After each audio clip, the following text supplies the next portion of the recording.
legacy of leadership do you want to leave? I've experienced the high of a Super Bowl championship and the low of a one-win season over my 20 years coaching professional football. During that time, I was a defensive coordinator for 9 years.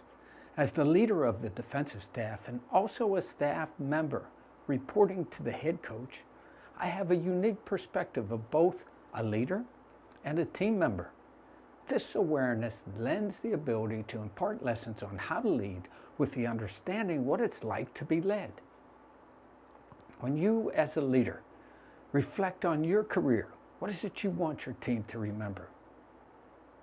I've seen many leadership styles become successful from a win-loss or bottom-line profit standpoint. When that is your only measure of success, it is quite easy to adhere to the end justifying the means attitude. Wins and losses, as well as the bottom line, are only part of what it means to be successful. Success is more than the bottom line. Success is not what you do for a living. Success is how you live what you do. Some of the most successful people in the world barely make ends meet. Some of the most successful people in the world never had a leadership title on their resume. There are far more anonymous successes than those who acquire great wealth or notoriety.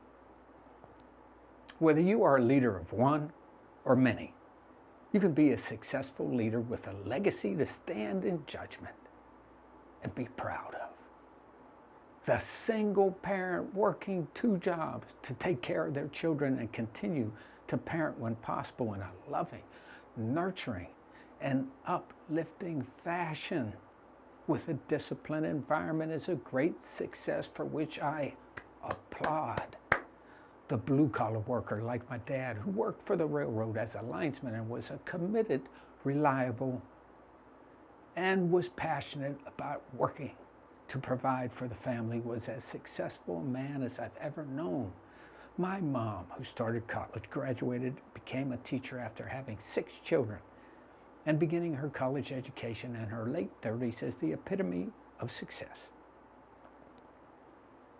Let's not forget the soldiers who protect our freedom for what I consider peanuts and endure incredible hardships, suffering, and time away from loved ones are hugely successful. Not one of these successful people have wins and losses printed next to their names or anything describing their net worth. These are very few of the extraordinary successes of ordinary people we will never read or hear about. Though they never had a leadership title, the leadership legacy they leave by their example are ones to emulate.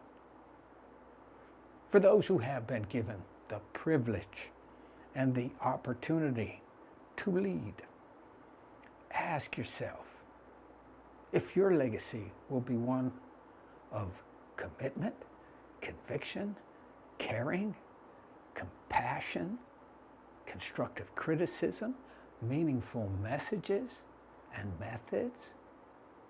Will you learn from setbacks in a team-building environment? Will you give hope and present a never-quit attitude? Or will you leave a legacy of control, constant critique, harsh language, a feeling of animosity, a feeling of self-serving, apathy, and fear? Both of these leadership styles have been effective.